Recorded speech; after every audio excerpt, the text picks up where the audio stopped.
아멘, 할렐루야. 작년도 정기사무총회 때 말씀을 전하고 벌써 거의 한 6개월이 지났는데요. 오늘 말씀을 전하면서 임시사무총회를 주관하게 하심 감사합니다. 찬양대 찬양이 얼마나 은혜로운지요.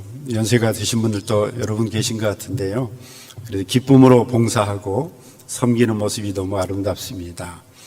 하나님께서 우리 찬양대 모든 멤버들에게 신령한 은혜도 주시고 삶의 기쁨과 감사와 또 하나님의 영으로 충만케 하시기를 간절히 축원합니다. 오늘은 사역자 주일이기 때문에 오늘 말씀 디모데전서 5장 말씀을 선택했습니다. 디모데전서 4장에서 6장까지 말씀은 오랜 목회의 경험을 가진 사도 바울이 믿음으로 낳은 아들 디모데에게 아직 젊은 디모데인데 네가 앞으로 어떻게 교회 사역을 감당해야 된다. 오늘날로 말하면 목회학 교과서와 같은 말씀을 디모데에게 주신 것이지요. 바울이 본문에서 교회의 직분자들의 의무와 책임, 성도가 다른 성도를 대하는 태도, 목회자가 성도를 대하는 태도, 또 성도가 목회자를 대할 때 어떤 자세, 어떤 마음가짐을 가지고 대해야 된다 하는 것을 초대교회부터 교회에 주신 말씀, 또 교회 안에서 성도와의 관계를 정확하게 가르쳐 주신 말씀이 오늘 본문의 말씀입니다. 17절 말씀을 쉬운 성경으로 읽어드립니다. 교회를 다스리는 장로들은 높은 존경을 받아야 합니다. 말씀을 가르치고 전하는 일에 열심인 장로들은 더욱 그렇습니다. 했습니다.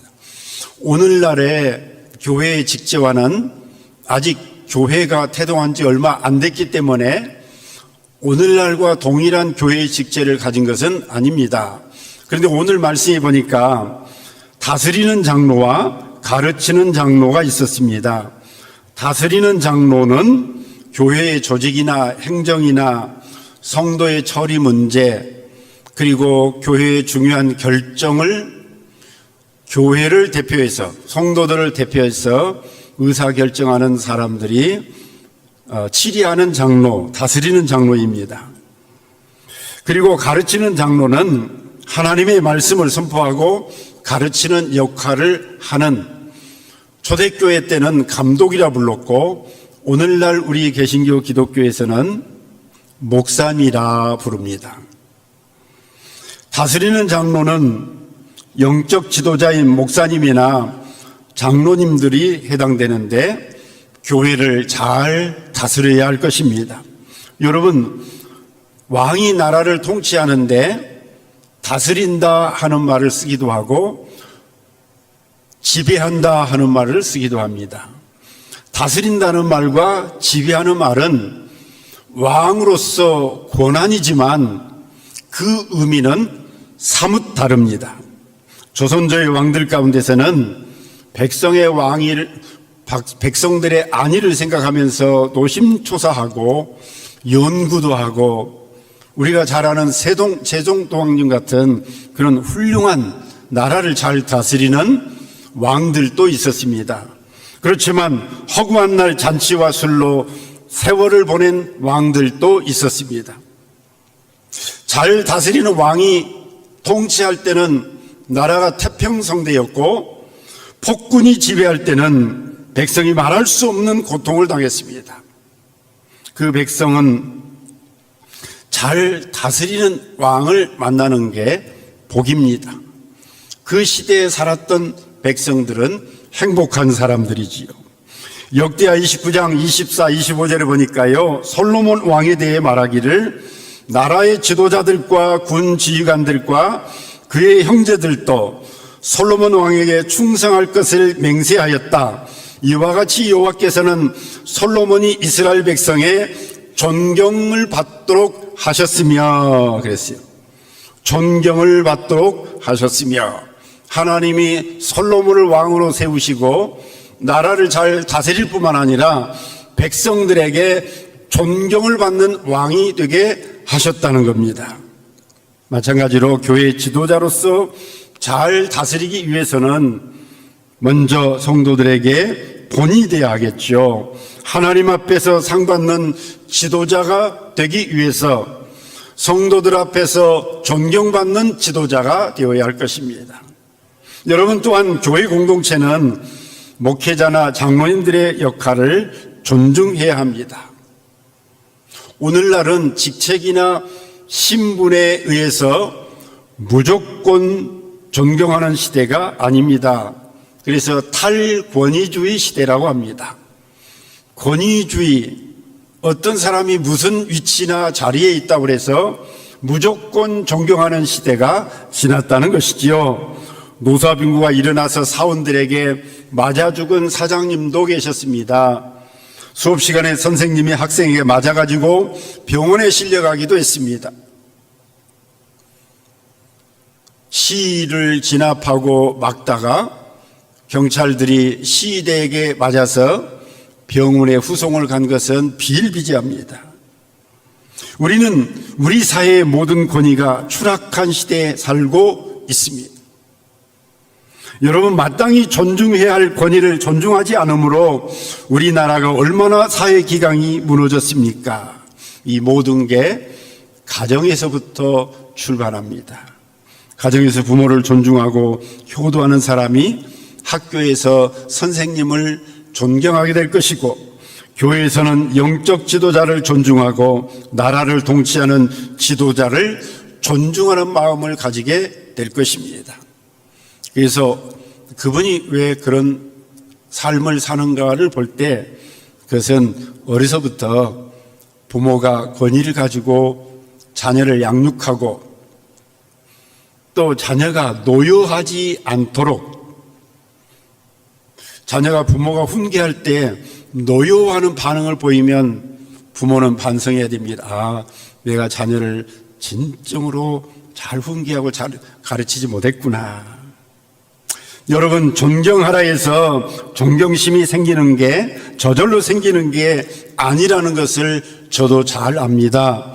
그런데 여러분, 그 대상이 누구든지 모든 것에 권위를 부정하고 만사에 존경심이 없는 사람들도 있습니다.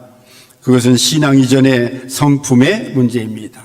그래서 여러분, 신앙생활을 잘하려면 성품이 좋아야 하고 성품 훈련을 받아야 합니다. 성격이라는 게 있어요. 그래서 성격은 잘 바뀌지가 않는 것 같아요. 세월이 지나고 또 나이가 들어도 젊었을 때 성격 좀 그대로 가지고 살아간 것 같아요. 그렇지만 성격과 성품은 조금 다른 점이 있습니다. 성격은 좀 그래도 마음의 바탕의 성품이 잘 다듬어진, 부모로부터 잘 훈련을 받은 그런 분들이 있고, 또 우리가 그렇지 못할지라도 신앙생활 하면서 성품 훈련을 받아야 합니다. 그래서 어떤 교회들 가운데 성도들을 훈련시키고 양육하는데 성품 훈련의 과정을 만들어서 교육을 시키는 경우도 있어요.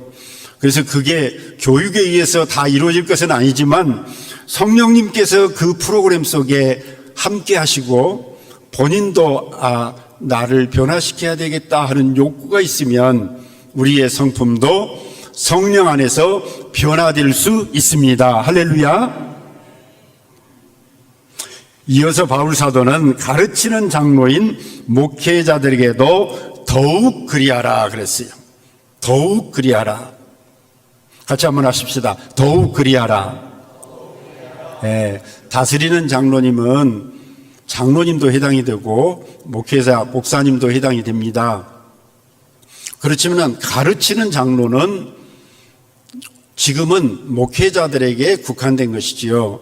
그래서 목사님들은 신학 훈련을 받고 또 계속 교육을 받고 연구도 하고 기도하고 그러면서 좋은 목사님으로 성장해 가는 것이지요. 사무엘상 1장 17절에 보니까요, 늙고 영적 분별력이 희미한 엘리 제사장이라는 분이 나옵니다. 하나님의 음성이 사무엘에게는 임하셨는데 엘리 제사장은 예전에는 하나님의 음성을 들었을지라도 지금은 하나님의 음성이 끊겼어요. 그런데 사무엘의 어머니 한나가 성소에 와서 기도를 하는데 이 엘리 제사장이 오해를 합니다. 아침부터 술 먹고 와가지고 교회에서 이렇게 떠드느냐. 너무너무 간절하게 기도하기 때문에 무슨 말을 하는지 못할 정도로 방언하듯이 아마 하나님께 간절한 마음으로 기도했을 것 같아요. 그런데 영적 분별력이 희미한 엘리 제사장은 술 취해가지고 그런 줄 알았어요. 그때 한나가 말합니다. 제사장님, 제가 아침부터 웬 술을 마십니까? 제가 자식이 없어서 소름을 당하고 마음이 너무 아파서 성소에 나와서 간절히 하나님 앞에 기도했습니다. 이 말을 들은 엘리 제사장이 평안히 가라. 이스라엘의 하나님이 내가 기도하여 구한 것을 허락하시기를 원하노라 그랬어요. 근데 이분은 영적 분별력이 약한 제사장이고 사무엘에게 들리는 음성이 엘리에게는 들리지 않았는데 그래도 이 엘리 제사장이 선포한 말씀이 한나의 가정에서 이루어졌습니다. 우리 생각하면 하나님이 무슨 그 엘리 같은 제사장이 선포를 하는데 들어주실 수 있겠느냐 생각할 수 있는데 하나님이 세우신 제사장이기 때문에 그가 선포한 말씀이 한나에게서 이루어져서 사무엘을 잉태하게 된 것이지요. 여러분, 목사님이나 장로님에게도 사람이기에 허물이 없을 수 없습니다. 가까이 할수록 더 많은 허물을 보게 될 것입니다.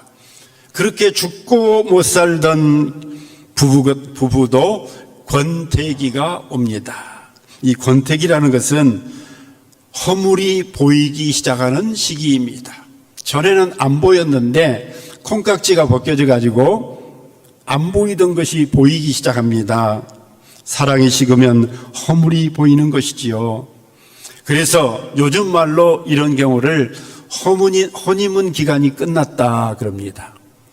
결혼해서 한동안은 허니문 기간에는 모든 게 다 좋아 보이고 또 그런 흠이 보이지 않습니다. 근데 허니문 기간이 지나면 안 보이던 것이 보이게 됩니다. 반대로 사랑을 회복하면 허물이 보이지 않게 됩니다. 잠언 17장 9절 허물을 덮어주는 자는 사랑을 구하는 자라 했습니다. 허물을 덮어주는 자는 사랑을 구하는 자라. 여러분, 성도 서로 간에도 목회자와 성도 간에도 하나님이 주신 풍성한 사랑 때문에 허물이 보이지 않고 혹 허물이 보일지라도 그 허물을 감싸줄 수 있는 서로 깊은 사랑의 교제를 나누는 사랑이 넘치는 그야말로 그 이름 그대로 사랑의 동산교회가 되기를 간절히 축원합니다. 이름을 지은 데는 의미가 있다고 봅니다. 사랑의 동산교회라는 이름을 그냥 깊은 생각 없이 지은 것이 아니라고 봅니다.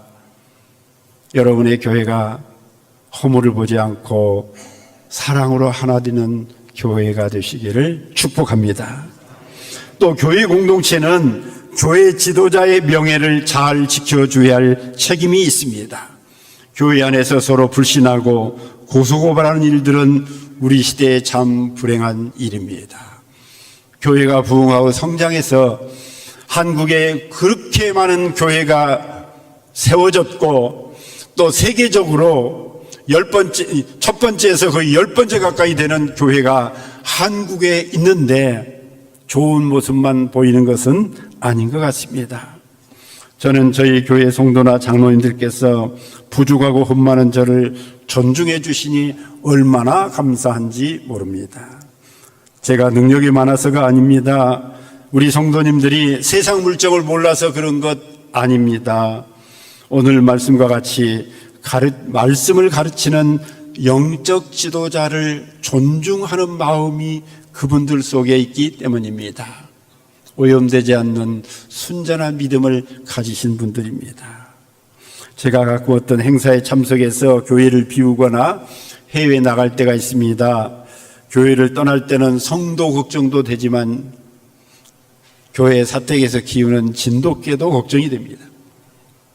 그래서 멀리 가서 장로님께 전화를 드립니다. 교회 별일 없으시지요? 그 장로님께서 걱정하지 마십시오. 잘 다녀오세요. 오늘 아침에 개 진지도 다 드렸어요. 개 진지도 다 드렸어요. 여러분, 더 이상 무슨 말이 필요합니까? 이 한마디 속에 목회자를 존중하는 장로님의 진심이 전해지기 때문에 그분은 한 1년 전에 천국에 가셨습니다. 그래도 제 마음속에는 제 아버지하고 동갑이신데 아들 같은 목회자를 그렇게 잘나서 유능해서가 아니라 하나님이 세우신 분이라고 생각해서 존중해 주시는 모습을 볼 때 얼마나 감사한지 몰라요. 제가 어느 회에 나가는데요, 새벽 4시 새벽 한 4시쯤 출발하게 됐어요. 저만 간 게 아니라 저희 교회에서 몇 분 목사님이 모여가지고 한 차로 인천공항을 가려고 하는데 3시 반부터 와가지고 양복을 입고 계시더라고요. 장로님 지금 새벽기도 시간이 아닌데요. 그랬더니 목사님 가시는 거 봐야죠. 근데 저만 전송을 한 게 아니라 저하고 같이 가기로 한 2분의 목사님이 저하고 같이 차를 타고 합승해서 인천공항을 가는데 그 오신 목사님들이 마음에 감동을 하셨어요. 아니, 잘 가시라고 전화 한 통이면 되지 3시 반부터 나와가지고 목사님 가시는데 나이가 저희 아버지하고 동갑이신데요. 그렇게 하는 모습을 보고 그 목사님들이 감동을 받고 가셨어요. 그분은 천국에 가셨지만 그 장로님의 사랑을 저는 평생에 잊을 수가 없을 것입니다. 이 시대의 목회자들이 여러 가지 이유로 탈진하고 목회의 동력을 잃어버린 분들이 많습니다. 생활이 공공하기도 합니다. 심령이 상하여 육체의 병이 생기는 경우도 있습니다. 우리 지방의 목사님들이 일주일에 한 번 모여서 금요일 새벽에 한 권의 책을 꼭 읽자 해서 그것을 저하고 다른 목사님하고 주도적으로 진행해 온 것이 약 14년 정도 됐습니다. 2012년부터 지난주까지 매주 금요일 날 모여서 책 한 권씩 읽는데요. 어느 한 주간에 히어링이라는 책을 읽었습니다. 이 책에 나온 구절이 제 마음에 깊이 와닿았습니다. 이 오석한 목사님이 쓴 책인데요, 목회에 대해서 여러 권의 책을 쓰신 이 선배 목사님에게 가서 목회에 대해서 물었답니다. 목회를 어떻게 해야 될까요? 그랬더니 목회는 힘든 게 아니라 불가능한 것이라네 그러셨대요. 목회는 힘든 게 아니라 불가능한 것이라네. 많은 목회자가 힘들다 하는데 힘든 정도가 아니라 불가능한 것이랍니다. 그분 말씀이 성령의 부르심과 인도하심 없이 목회하려는 것은 그 자체가 세상에서 가장 미련한 것이랍니다. 지금 90이 되신 제 아버지께서 저에게 늘 하시던 말씀이 깊이 다가옵니다. 너는 나보다 배운 것도 많고 지식도 많지만 지식으로 목회하는 게 아니라 기도로 하는 것이다. 더 많이 무릎을 꿇어라, 엎드려라. 하나님이 능력을 주시지 않으면 절대로 목회에 승리할 수 없다. 젊어서부터 그 말씀을 하셨어요. 지식이 능력이 아니라 기도가 능력이라는 것을 저도 이제 몇 년 남지 않았는데요, 목회 은퇴가 가까워져 옴에도 불구하고 저는 깊이 아버지의 말씀이 생각납니다. 그래서 저는 더 많이 무릎을 꿇으려고 합니다. 목회자는 자기 능력으로 사역하지 않고 성도의 기도에 힘입어서 사역합니다. 영적 지지도 필요합니다. 목사님 은혜 받았습니다. 오늘 말씀이 참 은혜 받았습니다. 육적 지지도 필요합니다. 지지자가 많을수록 힘이 나는 것입니다. 어떤 목사님은 교회가 내홍을 앓고 있는데요, 교단에서 어떤 중차대한 일을 맡아서 하는 분이 계십니다. 저도 시골 목회를 하지만 교단의 일을 여러 기관에서 많이 맡아서 했습니다. 이제는 지난 저지간 주간에 매우 중요한 직책 하나를 내려놓으므로 거의 이제 자유로운 몸이 됐습니다. 그런데 그분이 교회에서 참 어려운 가운데 계시는데 교단에서 맡은 일이 많아가지고 분주하게 활동하시는데 그분을 곁에서 볼 때 속으로 얼마나 힘들고 괴로울까 하는 생각을 했습니다. 연세도 있고 또 교단에서 할 수 있는 역량도 있고, 그런데 본인이 목회하는 교회는 늘 힘들어서 어려움 가운데 있으니 그걸 내색하지 않고 맡은 일을 하려고 그러니까 얼마나 괴로웠겠습니까?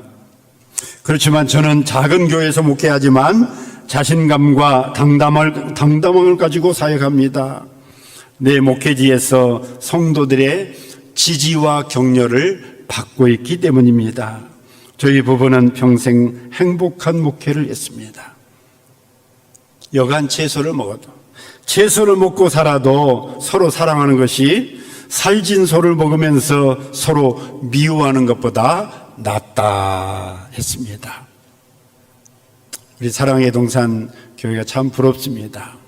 매주 저도 이만한 사이즈의 성도가 모이는 교회에서 목회를 했으면 얼마나 좋을까 하는 마음, 아쉬움이 있어요. 근데 오히려 저는 30대, 40대 때 말씀을 듣는 청중이 700명, 1000명이 되는 그런 사역지에서 목회를 했어요.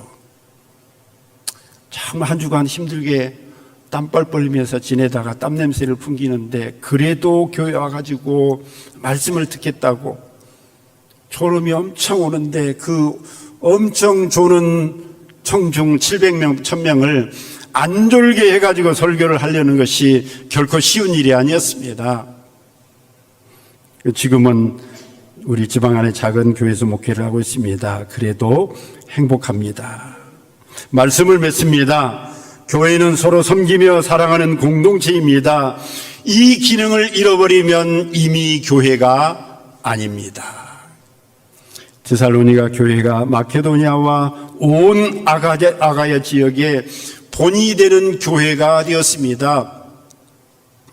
또 영향력 있는 교회가 많았었는데 그 교회를 통해서 하나님이 하시는 일이 많았습니다.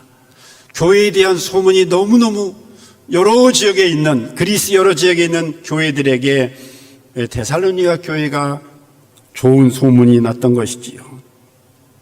이처럼 여러분, 사랑의 동산 교회가 우리 지방 안에서 그래도 가장 큰 교회요, 영향력도 있고 또 기여도 많이 하시고, 그런 교회가 좋은 교회,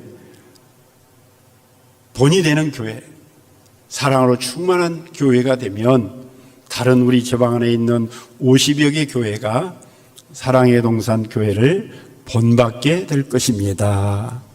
선한 영향력을 끼치면서 또 성도 여러분은 정말 기쁨과 감사로 믿음 생활하는, 이제 담임 목사님을 모시는 최종적 절차를 남겨놓고 있는데요, 좋은 목사님을 잘 모셔서 교회가 안정되고 평안한 가운데 든든히 서가는 여러분의 교회가 되시기를 우리 주 예수 그리스도의 이름으로 간절히 축원하며 축복합니다. 기도하겠습니다. 하나님 아버지, 하나님이 사랑하시는 역사와 전통이 있는 늘 기도의 불이 꺼지지 않는 사랑의 동산 교회, 이제 담임 목사님을 모셔야 되는 중대한 일을 앞에 두고 있습니다. 하나님께서 우리 가운데 임하시고 또 모든 성도의 마음에 성령 하나님 감동과 감화를 주셔서 정말로 빠른 시간에 좋은 목사님이 오셔서 교회를 잘 이끌어 나가실 수 있도록 축복하여 주시옵소서. 그리고 성도는 목사님을 존경하고 목사님은 성도들을 진심으로 사랑하여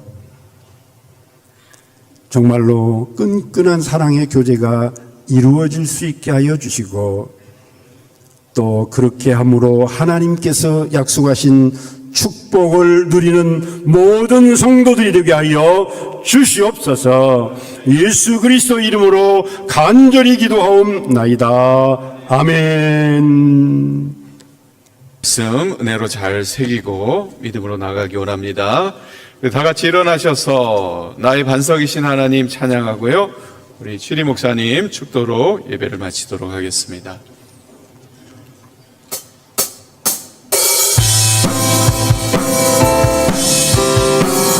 나의 반석이신 하나님, 나의 반석이신 하나님, 내가 신고는 완전하시니 나의 생명 되신 하나님, 내게 행하신 일 찬양합니다.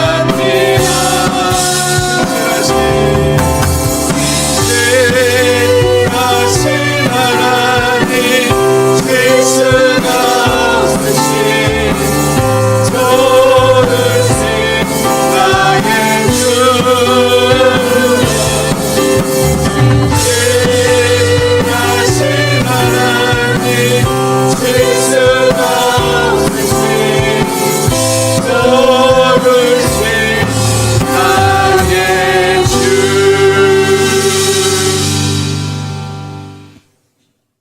주 예수 그리스도의 은혜와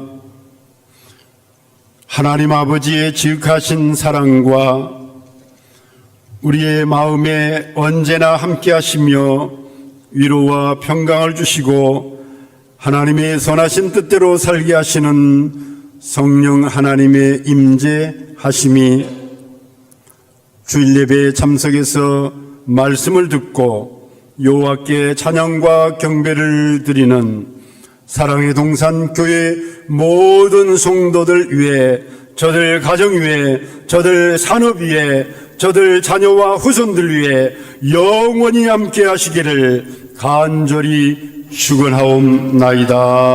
아멘.